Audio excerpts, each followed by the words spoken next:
Corona के खिलाफ जंग में 5 देशों से ऑक्सीजन आयात करेगा भारत। पीएम केयर्स फंड से खरीदे जाएंगे 1 लाख कंसंट्रेटर। साथ ही पहुंचाने के लिए 500 चालकों को दिया गया प्रशिक्षण। 2 से 18 आयु वर्ग के लिए जल्द शुरू होगा कोवैक्सीन का ट्रायल। भारत बायोटेक को मिली मंजूरी। 525 वॉलंटियर पर किया जाएगा ट्रायल। भारत में जॉनसन एंड जॉनसन की वैक्सीन के उत्पादन पर हो रहा विचार। देश को जल्द मिलेगा एक और टीका।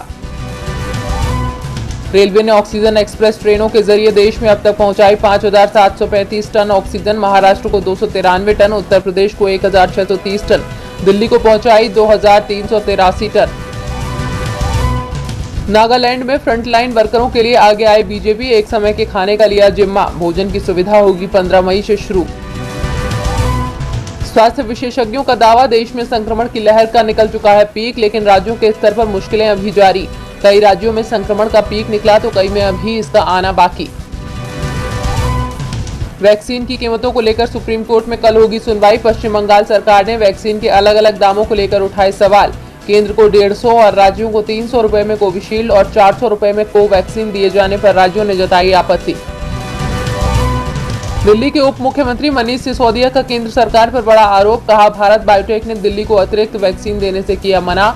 केंद्र सरकार के दबाव में भारत बायोटेक दिल्ली को नहीं दे रही अतिरिक्त वैक्सीन। यूपी में संक्रमण के मामले बढ़ने पर अखिलेश यादव का योगी सरकार पर निशाना। राजनीतिक दोषारोपण की जगह जनहित में काम करे योगी सरकार। तहलका के तरुण तेजपाल मामले में टली सुनवाई। गोवा की अदालत इस मामले में 19 मई को सुनाएगी फैसला।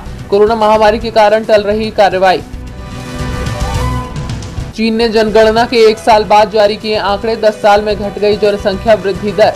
चीन के विशेषज्ञ देश के लिए इसे नहीं मान रहे अच्छा संकेत।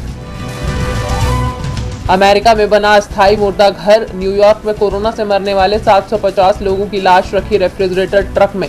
1 साल से कर रहे दफनाने की कोशिश। भारत में बढ़ते महामारी के मामलों पर बोले अमेरिका के शीर्ष विशेषज्ञ डॉक्टर फाउची। डॉक्टर फाउची ने कहा, भारत ने समय से पहले ही कोरोना पाबंदियों में ढील दी। हिंद महासागर के देश सेशल्स में टीका लेने के बाद भी ज्यादा लोग कोरोना की चपेट में। WHO संक्रमितों के आंकड़ों की कर रहा समीक्षा।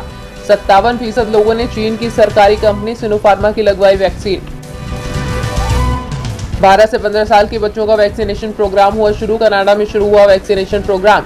जर्मनी की कंपनी बायोएनटेक की लगाई जा रही वैक्सीन। गूगल पे से दूसरे देशों में पैसे भेजने की सुविधा हुई शुरू। साल के अंत तक 80 देशों में कर सकते हैं पेमेंट। इंटरनेशनल मनी ट्रांसफर की हुई शुरुआत। आपस में ही होगी बाबा रामदेव की डील। रुचि सोया इंडस्ट्री खरीदेगी पतंजलि नेचुरल बिस्किट। 60 करोड़ में होगी डील। घर के बाहर पपराजी को शरबत पिलाते नजर आए सोनू सूद। राखी सावंत के उन्हें प्रधानमंत्री बना देने वाले बयान पर बोले, मैं आम इंसान ही बेहतर हूं। मौत की अफवाह का खंडन करने सामने आए मुकेश खन्ना। बोले, आपकी दुआएं साथ हैं तो मुझे कुछ नहीं हो सकता। 3 हफ्ते पहले हुआ भाई का निधन। IPL को लेकर BCCI की बढ़ी मुश्किलें। सितंबर में इंग्लैंड, न्यूजीलैंड समेत 6 देशों के 53 खिलाड़ी नहीं रह सकते मौजूद। सिर्फ विंडीज के 9 प्लेयर्स खेल सकेंगे।